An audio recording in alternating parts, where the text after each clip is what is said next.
Now launch Adobe Photoshop.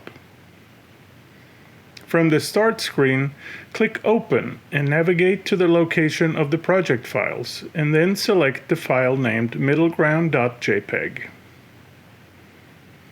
Double-click on the layer named Background in the Adobe Photoshop Layers panel and rename it to Middle Ground. Select File, Save As to save your new Adobe Photoshop project file. Change the file format to Photoshop. Give your project file a descriptive name and then save it.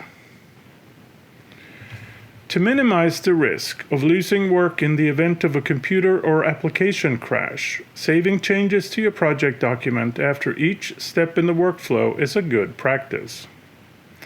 Press Command-S on a Mac or Control-S on a PC to save your file.